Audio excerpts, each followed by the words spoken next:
ఒకసారి విషయం ఇది. ఒక గ్రామంలో హరియా అనే చెప్పులు కుట్టేవాడు తన కొడుకు మోహన్తో కలిసి ఉండేవాడు. హరియా చాలా కష్టపడేవాడు. అతని భార్యకి ఒక రోగం వచ్చి చచ్చిపోయింది.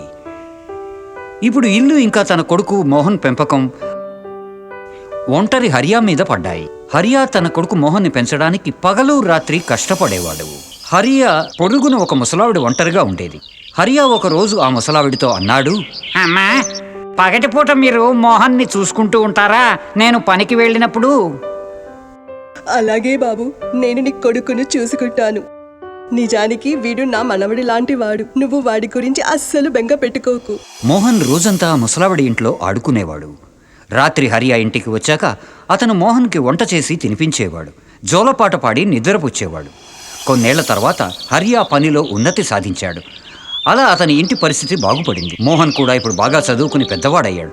ఊళ్ళో ఒక సేటు వద్ద లెక్కలు చూసుకునే పని చేయసాగాడు. ఇప్పుడు మోహన్ పెద్దవాడయ్యాడు, చక్కగా సంపాదిస్తున్నాడు. ఇప్పుడు వాడికి పెళ్లి చెయ్యాలి. నేను ముసలాడిని అయిపోతున్నాను. హరియా మోహన్కి పక్క ఊళ్ళోని ఒక అమ్మాయితో పెళ్లి నిశ్చయించాడు. అలా మోహన్కి పెళ్లి చేశాడు. మోహన్ భార్య తన అత్తారింటికి వచ్చినప్పుడు ఆమె నెమ్మదిగా తన భర్తతో చెప్పి ఎన్నో విషయాల్లో హరియాకి అడ్డంకులు పెట్టింది. హరియా తన కొడుకు కోడలు ముందు ఎప్పుడూ నోరెత్తేవాడు కాదు. మోహన్కి పెళ్ళై కొన్నేళ్లు గడిచింది. ఒకరోజు హరియా ఇంట్లో మనవడి కేరింతలు ప్రతిధ్వనించాయి. హరియా మనవడు పుట్టగానే ఆనందంతో పిచ్చాడైపోయాడు. అతను ఊరంతా మిఠాయిలు పంచాడు. హరియా తన మనవడికి సూరజ్ అని పేరు పెట్టాడు. సూరజ్ తన తాతకి చాలా దగ్గరయ్యాడు. ఎప్పుడూ ఆయనతో ఆడుకుంటూ ఉండేవాడు. అది చూసి మోహన్ భార్య విమలకి చాలా అసూయ వేసేది. చూస్తూనే సూరజ్కి 8 ఏళ్లు వచ్చాయి. అతను స్కూల్కి వెళ్ళసాగాడు. ఒకరోజు హరియా ఆరోగ్యం పాడైపోయింది. అతను తీవ్రంగా దగ్గు రాసాగింది. హరియా దగ్గు ఆగే తీరే కనపడట్లేదు. దాంతో అతని కోడలు విమలకి చాలా ఇబ్బంది కలగసాగింది. సాయంత్రం మోహన్ పని నుండి ఇంటికి తిరిగి వచ్చాక, మామయ్య గారికి చాలా రోజుల నుంచి దగ్గు వస్తుంది. నా భయం వల్ల, నా దాని వల్ల మన అబ్బాయికి సురేష్కి ఏదైనా రోగం వస్తుందేమో అని నేను చెబుతున్నాను. మన మావగారిని బయట ముంగిట్లో ఉండమని చెప్పాలి. నువ్వు సరిగా చెబుతున్నావు. నాన్నగారికి ఇప్పుడు వయసు అయిపోయింది, కానీ సూరజ్ ఇంకా చిన్నపిల్లాడు. అదే నాన్నగారి రోగ ప్రభావం సూరజ్ మీద పడితే వాడి చదువు సంధ్యలు ఏమైపోతాయి? అయినా సూరజ్ మావయ్య గారి మాట ఎక్కువ, మన మాట తక్కువ వింటాడు. నువ్వు కంగారు పడకు, నేను నాన్నగారితో మాట్లాడతాను. బాగా చలిగా ఉండే కాలం అది. మోహన్ తన తండ్రితో అన్నాడు, నాన్నగారు, మీ ఆరోగ్యం ఇప్పుడు సరిగా ఉండట్లేదు. అవును బాబు, నేను డాక్టర్ దగ్గరికి వెళ్ళి మందు అయితే తీసుకున్నాను, కానీ ఎందుకు తగ్గట్లేదో తెలియట్లేదు.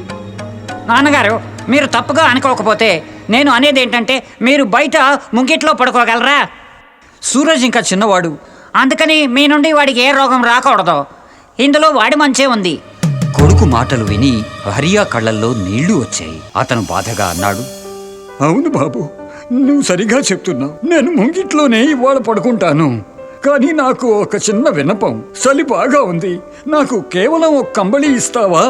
దాంతో ఈ చలిలో నేను చనిపోకుండా ఉంటాను. సరే నాన్నగారు, ఇది చెప్పాల్సిన విషయమేనా? మోహన్ తన భార్యకి చెప్పాడు. తన తండ్రికి కంబళి ఇచ్చాడు.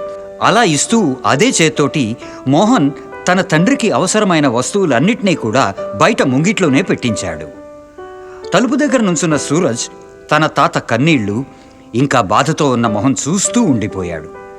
ముసలి హరియా బయట ముంగిట్లోకి వెళ్ళి కంబళీ కప్పుకుని దగ్గుతూ పడుకుని ఉన్నాడు. సూరజ్ అక్కడే నుంచుని నిశ్శబ్దంగా మా తాతయ్యని చూస్తున్నాడు. కొద్దిసేపటి తర్వాత విమల సూరజ్ వద్దకు వచ్చి అంది, బాబు, నువ్వు ఈ చలిలో ఏం చేస్తున్నావు? వెళ్ళు లోపలికి, లేకపోతే నీకు జలుబు చేస్తుంది. అమ్మా, నేను చూస్తూ ఉన్నాను, ఇంకా ఇదే ఆలోచిస్తున్నాను. రేపు మీరు కూడా ముసలయ్యాక జబ్బు పడితే నేను కూడా మీలాగే మిమ్మల్ని ఇలా బయట పడుకోబెట్టాల్సి వస్తుంది కదా. ఎలా ఇవాళ మీరిద్దరు తాతగారికి చేశారు, సరిగ్గా అలాగే నేను మీకు కూడా చెయ్యాలి కదా. విమల తన కొడుకన్న మాటలకు విని హతాశురాలైంది. దగ్గరలో నుంచున్న మోహన్ కూడా తన కొడుకు మాటలు విని ఆలోచనలో పడ్డాడు. విమల ఇంకా మోహన్ ఇద్దరూ ఈ విషయాన్ని బాగా తెలుసుకున్నారు. పిల్లలు ఎలా చూస్తారో అలాగే నేర్చుకుంటారని వాళ్ళిద్దరికీ తమ తప్పు తెలిసొచ్చింది. మోహన్కి తన బాల్యం ఇంకా తండ్రి ప్రేమ గుర్తొచ్చాయి. బాబు, మాకు అర్థమైంది మాది తప్పని. మేం తాతగారితో ఇప్పుడు ఆయన ముంగిట్లో కాదు, మనతో కలిసి ఇంటి లోపల పడుకుంటారు. రేపు మేము వారిని డాక్టర్ దగ్గరికి కూడా తీసుకెళ్తాం. దాంతో ఆయన తొందరగా కోలుకుని నీతో ఆడుకోగలరు. మోహన్ తన తండ్రిని చెమ్మగిలిన కళ్ళతో క్షమించమని అడిగాడు. ఆయన్ని ఇంటి లోపలికి తీసుకెళ్ళాడు. తన కొడుక్కి తన తప్పు తెలిసి వచ్చినందుకు హరియా కళ్ళు కూడా చెమర్చాయి. తర్వాత మోహన్ ఇంకా విమల తండ్రికి చక్కగా చికిత్స చేయించారు. అతను త్వరగా కోలుకున్నాడు. మొత్తం కుటుంబం అంతా మళ్ళీ తిరిగి ఆనందంతో జీవించసాగారు. ఈ కథతో మనం ఇది నేర్చుకోవచ్చు, మనం మన తల్లిదండ్రులతో ఎప్పుడూ చక్కగా ప్రవర్తించాలి అని. లేదంటే పెద్దయ్యాక మన పిల్లలు కూడా మనతోటి అలాగే చెడుగా ప్రవర్తిస్తారు.